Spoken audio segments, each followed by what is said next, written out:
Welcome back to the Liminal podcast. In today's episode, we're going to explore the springtime metaphor of the seed. And forgive me if I sound a bit stuffy. My body decided to do its own spring cleaning right now, so I'm battling a really nasty cold. But I really want to get this message out on the equinox, so we're doing it. Today, which is March 20th, it marks the first day of spring in the northern hemisphere. And right now, billions of seeds are under the surface of the earth in their liminal chthonic wombs, waiting for their window of awakening. For obvious reasons this time of year, everyone loves a really good planting seeds metaphor. Because seed imagery and magic, it's really powerful. But people seem to skip right to the moment of a fresh green shoot breaking through the soil, which is the result of planting a seed, without really talking about the seed itself or the seed's needs. So let's go explore that gap. There are many ways that seeds can spread and germinate, but for the sake of this episode, I'm just going to refer to seeds that are in soil or substrate. The majority of seeds exist in a sort of stasis or dormancy, which we can also think about as a state of temporal liminality, until they have the right conditions for germination. And in addition to this temporal liminality, they're also in a physical liminality in the soil, below the surface, in that boundary between the above and below.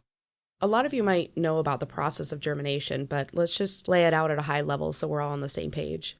There's a lot that happens below the surface of the earth to the seed before it tries to breach the surface and touch the sun or the air. And while it's sitting in the soil in this dark liminal space, seeds generally wait for really specific conditions before they'll start germination. And those conditions might include temperature, moisture, oxygen, pH, and nutrient levels, and a variety of things that really depend upon the species. But once those conditions are met, that's when the seed wakes up and it becomes active. It comes out of dormancy. And it starts to absorb water, and it swells, and that's when its coat softens, and it activates and uses enzymes to convert stored energy into food, because it can't photosynthesize yet. And then it forms what's called a radicle, which is also called an embryonic connection, which I think that's just such a cool term, and it uses that connection to, connect to the world through its first root. And once it anchors a network of roots, that's when it starts to push and really start searching for the light and try to break through the soil. And as you probably assume already, breaking out of the soil and into the sun is really hard work. But this really blows my mind to think about how much work it actually takes. We'll take a germinating soybean, for example. They can exert forces up to 28.5 newtons just to break the surface.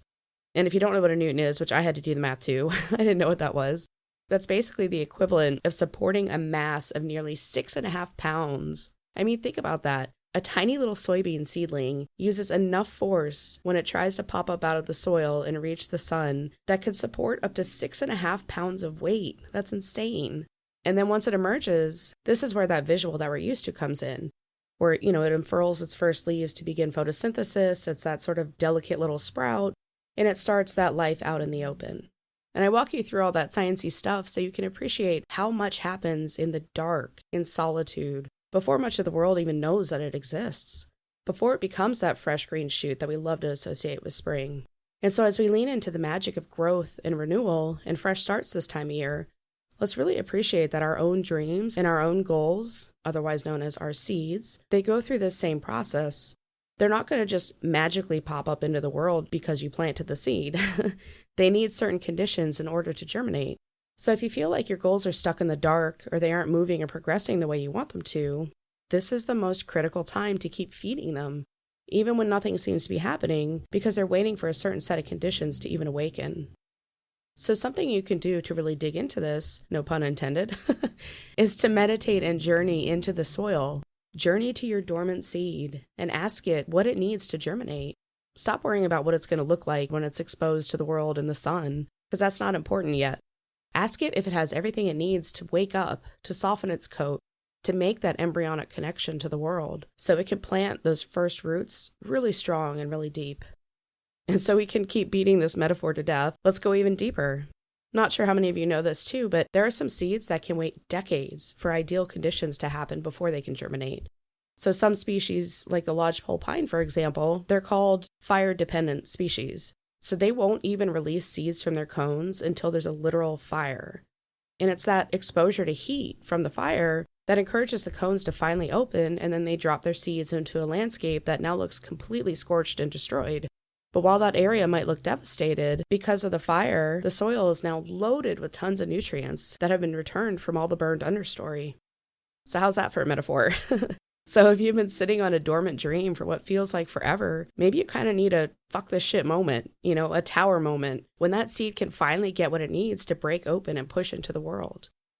So this spring, I really encourage you to spend some time getting to know the seeds of your dreams and goals. Keep feeding them, keep watering them, keep talking to them.